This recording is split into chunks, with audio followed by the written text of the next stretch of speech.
welcome back to the Bluberry Show. Welcome to episode 2. Yeah, I've got another episode. Isn't that amazing? Yeah, it's crazy. I can't get my words out.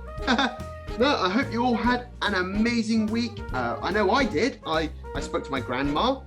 She actually talked to me about music recently. She talked about her dad, actually. Her dad really enjoyed music because he was a conductor. Yeah, he loved listening to music on the bus. But also, I went to an audition, actually. I went and did an audition in a theatre where I had to speak a line. You know, I went to the audition and I went, "Hark, I hear the cannons roar." And the producer of the show, he was so excited by it. He said, "You've got it. Just turn up 8:30 on Saturday." So I did. And boy, was that an adventure. So I got to the theatre and I said to the security guard at the backstage door, "I am the guy who says, 'Hark, I hear the cannons roar.'" And the security guard said, "Oh, you were doing makeup 10 minutes ago. Come on, let's get you up there quick." Then the makeup lady saw me and I told her, "Hark, I hear the cannons roar." That's me. And she said, "Oh no, let's get you in makeup. You're on stage very soon. Come on, quickly, let's go." So after that, I get down to the stage, the curtain opens, and there were the audience. I was captivated, and they were waiting for me to say my triumphant line. But then suddenly, a huge explosion went off behind me, and I said, "What was that?" And let's just say, I won't be asked back to that theatre. But tonight's show, let's talk about tonight's show. We have a great guest on the show tonight. He's done a podcast in his town of Yoevily.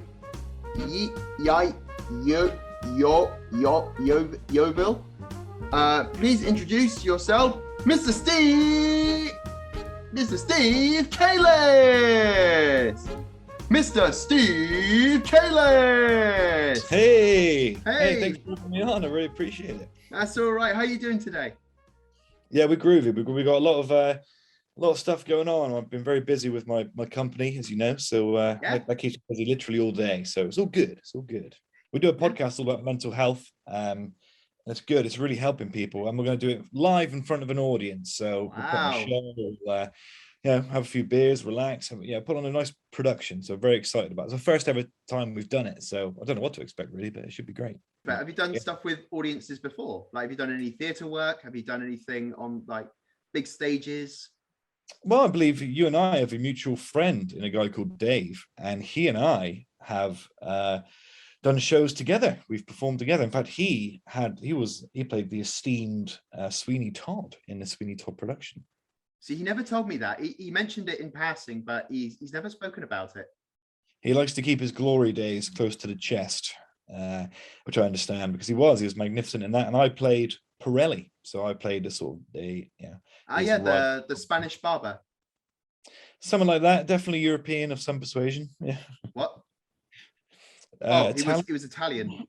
I've just seen in my notes, Italian. Yeah, he was Italian. And so we did it together. So get Dave to tell you all about it, because he was merciless as the demon barber. I'm going to definitely try to get him on this show, because apparently we sound the same. I don't know. Why don't you tell me about you? Who are you? Oh, so, I think this is the first time we've properly met. So I am Myrtille. I am a puppet, as you can see. That's a lovely name. Yeah, it's, cue in the name, Bluberry Show. So I do a lot. I've been working with Dave for about a year, and we've been inseparable since. We've done improv shows. We've gone traveling across France, and just basically annoying everyone we can see. Hey, that's good. I went traveling across France myself a few years ago, but I love the villages. I'm a village boy. I live in towns and villages, and it was breathtaking. Real France is in the natural, quieter towns and villages. It's beautiful. Have you ever heard of a place called Saint-Malo? No, I haven't. It's a place in the east of France. Lovely place, just by the beach. It's really quiet, and they were filming a movie while we were there. Oh yeah? Yeah, I wasn't allowed to be in it though. They didn't have a horse big enough for me. Well, that's criminal. They should have considered that. Yeah, that's their loss, buddy. No, absolutely. But I got to meet some lovely people. I had a dance in a restaurant as well. Did you? Yeah. Somewhere on Facebook, there is a video of me dancing in a restaurant. Hey, I bet you got some great moves. I mean, I bet you're very mobile. Well, I got the sway down. Yeah. What about the feet, or are they off limits? I haven't got enough sticks for feet. Yeah, no, I'm with you. Me neither. If I was coming to Yeovil, where would you say I should go? Somewhere like Nine Springs. It's this beautiful sort of sprawling woodland area that's really well maintained by its park rangers, and it goes on for ages. It's a big plot of land with rivers and hills and cows, and it almost looks out of place in a society where it's grey and it's clay and it's concrete, and all of a sudden it's sprawling woodland and it's beautiful. So I would go there. Or if you want to boogie, there's plenty of places. I mean, there's nothing wrong with the Weatherspoons here. Have a bit of boogie. Yeah, that's all I've got. The head bob. And show me the. So yeah. No, I've got it. So yeah, am I doing that right? I give it a 7. Do I need to look like my hands on sticks to? Yeah, it helps. I mean, find a broom handle and just get someone to manipulate it for you. I've been in trouble for that before. Yeah.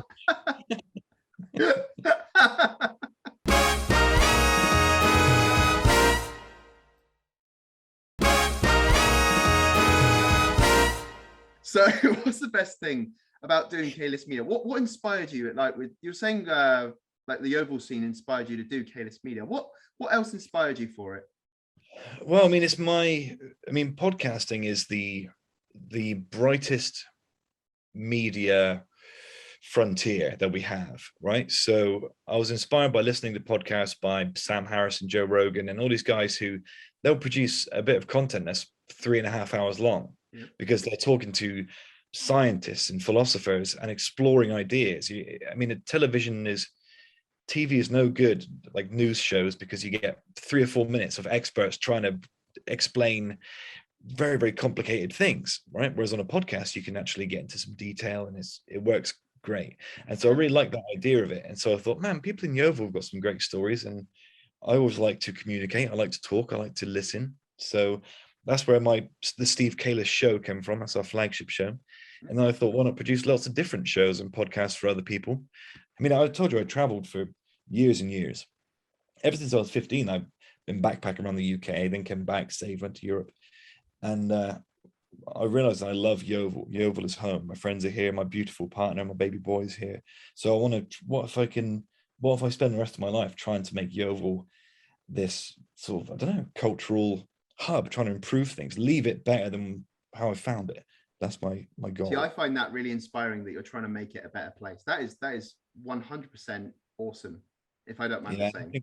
That should be all of our goals. I mean, since having my son's 8 months old, and my philosophy's changed, my attitude towards life changed. As soon as he grabs your finger for the first time, or looks at you for the first time, or laughs, it just changes you as a man, it changes you as a human. And so I thought, what should be our key principles for living? What should we strive for? And it's for, you want to love, you want people to know that you love them, you want to be successful yourself, but give something back to your community. And I love Yeovil with bear in mind, Yeovil I lived here as a homeless person. I mean, I lived in the Nine Springs, the woods I was talking to you about. I lived there homeless, alone, hungry, and I've seen every good and bad aspect of this town. That's why I love it so much. That's why I want to bring it up. Just leave the world a little bit better than you found it. And that would be what I teach my son too, I think.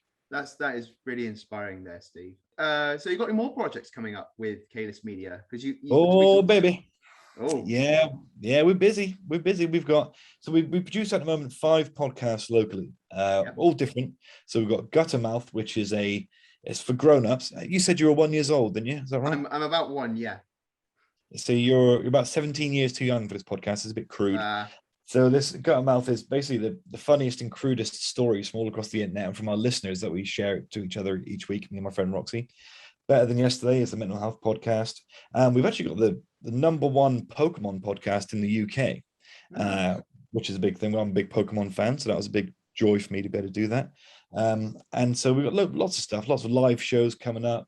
Because I thought we're always trying to get engagement on social media. I thought, the best way to do that is to just engage with people in real life. Well, that is absolutely incredible. So you've been working with, so you said you've worked really hard. You went backpacking across Europe for so many years, and you've had a really inspiring life. What's your favorite filling for a sandwich? Well, I didn't realize we're getting to the hard stuff. So this is the Jeremy Paxman element to your interviewing, I see. Yeah, pretty much. This is an easy one for me. This is it's peanut butter. Peanut butter. Peanut butter with butter. And it's just all, oh, good Lord. That's where it's at. That's Nirvana. See, I'm trying to try new foods, and I've never had a peanut butter sandwich, so I might have to try one now. Oh, I see. Do you have family? And what is your species? Do you have? So I'm a monster, and no relation to a certain other blue monster on what's called Sesame Street. So I actually live with my grandmother from the US. She's a lovely old lady. She writes to me every day, and I try my best to write back to her. I miss my gran, but I do love working here and meeting new people and interviewing people like yourself. Hey, that was a profound insight into you. No, that's the meat.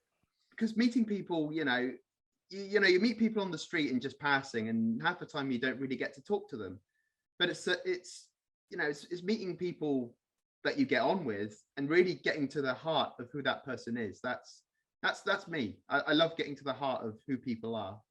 Yeah, that's important, because I think it's very easy to feel isolated in a world where there's so many people.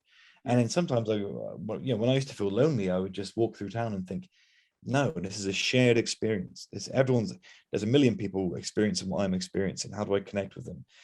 These people might seem like strangers, but actually we're all human beings on the same ride. And we just sometimes have got to remember that, I suppose. Otherwise we can feel sort of stranded, can't we? Yeah, we can. I mean, a good example is when we were on holiday a couple of weeks ago. We were at this place in the south of France called the Puy de Fou. So, and when people saw me, they were just like, "Oh, that's so cute! It's really amazing!" And people could interact with me a lot easier than they would with a regular person.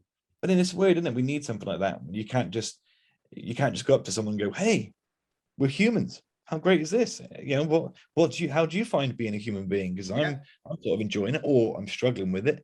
Have you ever experienced this? Is it, and that's why I like podcasting, and I like what you're doing here with this interview, is because it's like, okay, we're here. Let's see if we connect. Let's share these experiences. So it's brilliant. Absolutely. Have you got anything to shout? You want to do a shout out or anything for CalisMedia?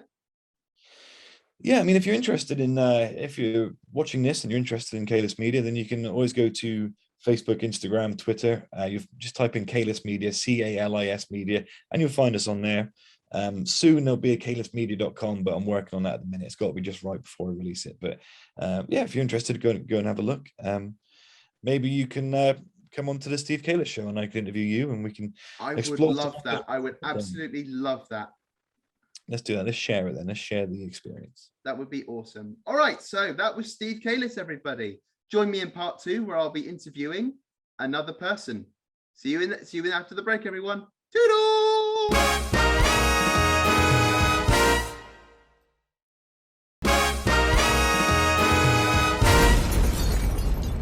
Well, everybody, that was another fantastic show tonight. I thoroughly enjoyed listening to Steve's stories. About his backpacking and how he's trying to change his town for the better. And, we can all do that in some shape or form, make the world a better place somehow. I mean, I'm a puppet doing a talk show, and I feel like I'm doing my little bit by talking to everybody. Yeah. But next week, join me next week for my next interview, where I'll be interviewing a comedian and NHS speech therapist. Next week. So I'll see you next week, everybody.